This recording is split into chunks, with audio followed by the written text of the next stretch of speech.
Okay, so now we have to start what? We have to start with the Limitation Act. The Limitation Act. कब का ये act? कौन बताएगा?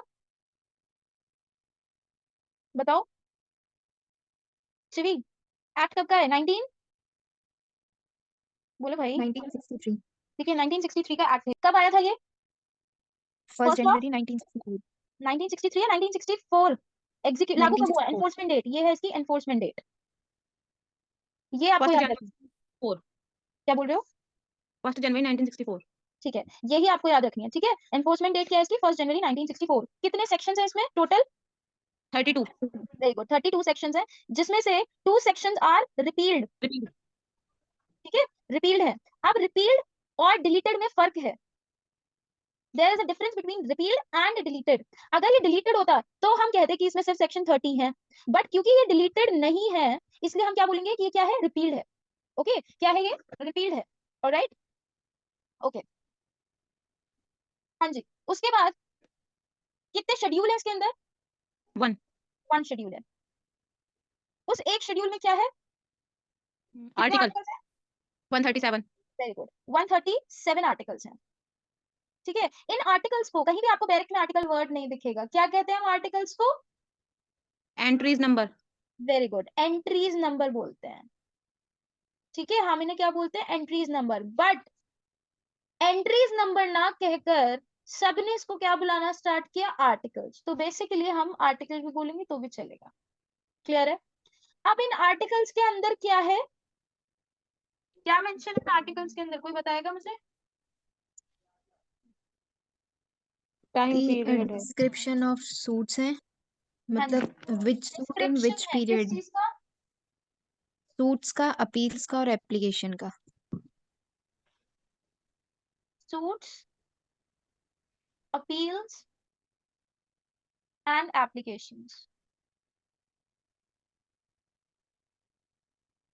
इनका description है इसमें। ठीक है, यानी कि इन्होंने 3 हाफ्स में डिवाइड कर रखा है। ये जो आर्टिकल्स हैं इनको 3 हाफ्स में ऐसे डिवाइड कर रखा है। फर्स्ट हाफ में क्या है? Description of suits, description of suits. Second half में क्या है? बताओ, सेकंड हाफ टाइम में क्या है? Period of limitation. Period of limitation. Period of limitation क्या है? ये second half period of limitation. अच्छा, थर्ड हाफ क्या है? Date of reckoning. Very good, date of reckoning. But आपके डायरेक्ट में क्या लिखा है? डायरेक्ट में क्या लिखा है? फ्रॉम विच क्या? दोबारा बोलो। Time from when period of From which? Limitation, From when the period of limitation starts. ठीक है, from when the period of limitation starts, यानी कि स्टार्टिंग डेट को बोल रहे हैं। क्या? Date of reckoning. क्लियर है? इतनी पार्ट समझ में आता है? कोई डाउट किसी को यहाँ तक? डाउट है तो बताओ, पूछो। बात आती है कि लिमिटेशन जो है वो कैसा है, क्या किस टाइप का लॉ है ये? प्रोसीजरल। तो लिमिटेशन को आप प्रोसीजरल कह सकते हो। ठीक है, प्रोसीजरल लॉ है, प्रोसीजरल लॉ है एक। और कोई कुछ बताना चाहेगा? प्रोसीजरल लॉ को आप एडजेक्टिव लॉ भी बोल सकते हो। क्या बोलते हो आप? Adjective law. ठीक है, so limitation is a procedural law और एन एडजेक्टिव लॉ। ठीक, अब हमने लिमिटेशंस को 5 पार्ट्स में डिवाइड किया है। कितने पार्ट्स में डिवाइड किया हमने लिमिटेशन को? 5 पार्ट में डिवाइड किया है। कौन कौन से 5 पार्ट्स हैं? यहाँ देखो।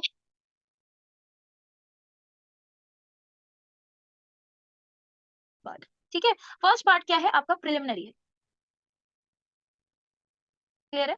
सेकेंड पार्ट में सेक्शन 3 से लेकर 11 तक आते हैं, जो कि आपका किससे डील करता है? Deals with the limitation of, deals with the limitation. Suit application. आपकी वॉइस ब्रेक हो रही है, कोई बात नहीं।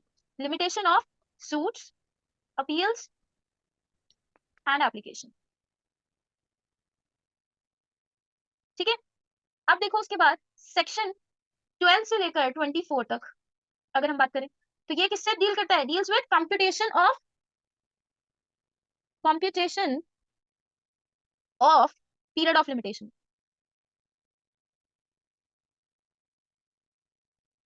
अब इसका क्या मतलब है? कंप्यूटेशन का क्या मीनिंग होता है?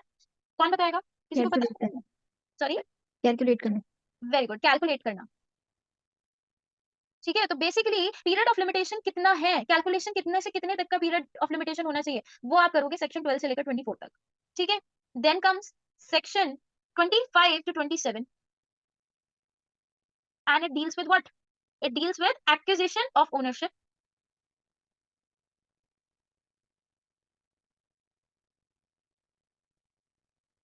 ठीक है, ओनरशिप बाय पोजेशन। अब मुझे ये बताओ एक्विजिशन का क्या मीनिंग है, क्या समझ में आता है आपको acquisition of ownership by possession?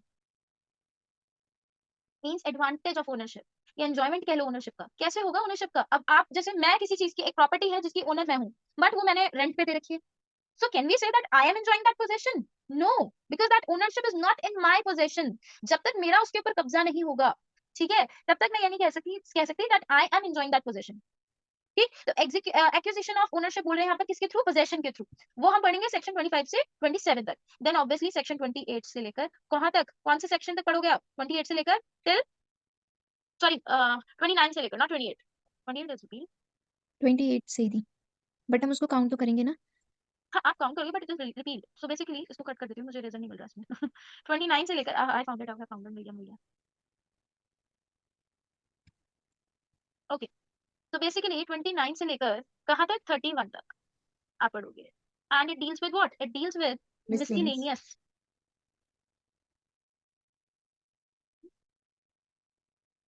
Just a second.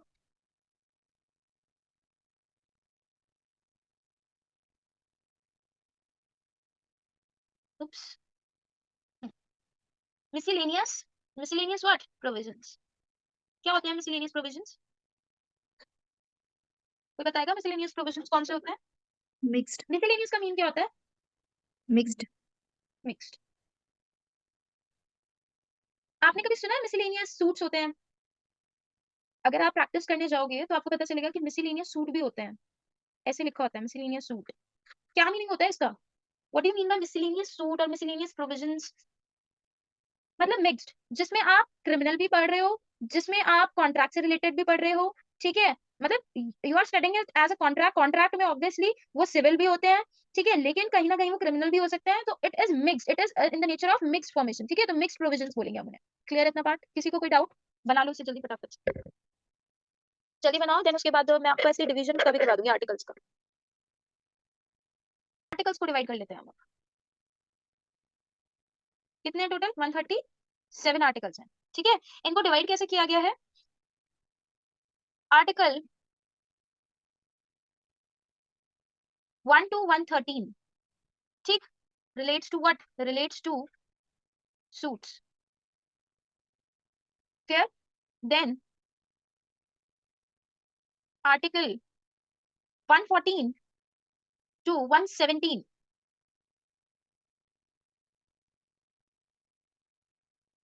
relates to what? Relates to appeals। ठीक है, then article 118 to 137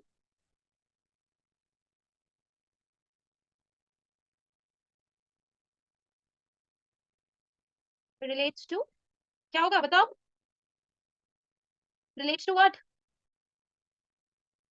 Application। Simple हो गया एकदम,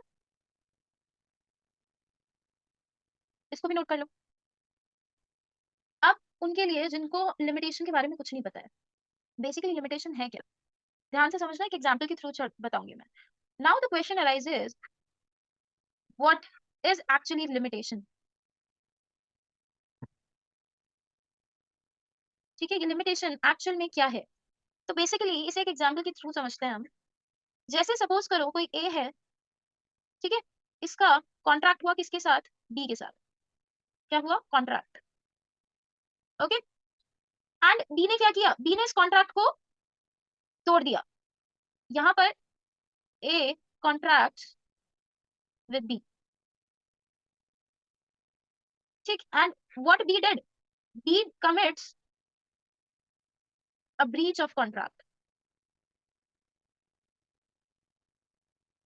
ठीक है, इसमें क्या किया?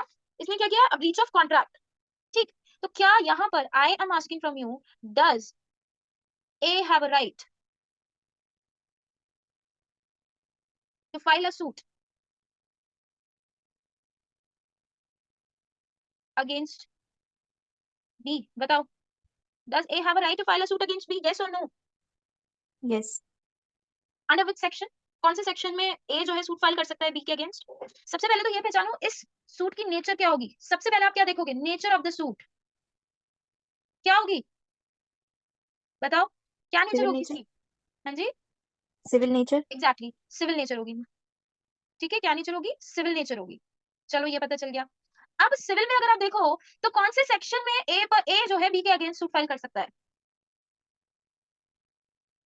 मैंने आपको एक चीज बताई थी, अगर आपको याद हो, सीपीसी में हमने पढ़ा था गेटवे ऑफ सीपीसी. कौन सा सेक्शन है सीपीसी का? Section 9. Exactly section 9. तो सेक्शन 9 में yes, under section 9 of CPC, yes, A can file a suit. A can file a civil suit. Civil suit against B. Clear है अपनी बात? ठीक है. Now suppose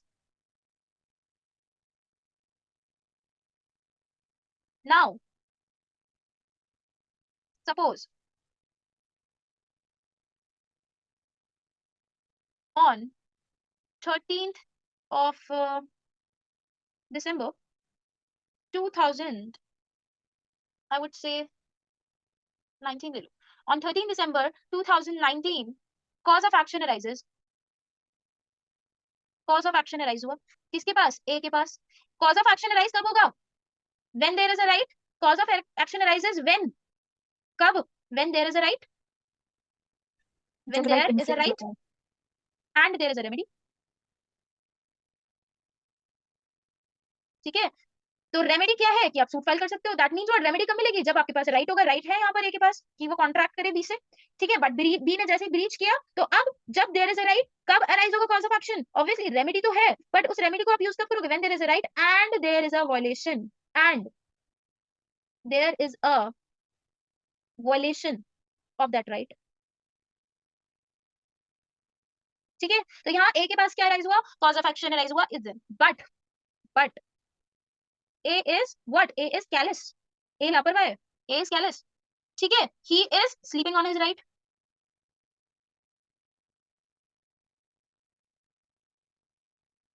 अपने राइट पे सो रहा है वो.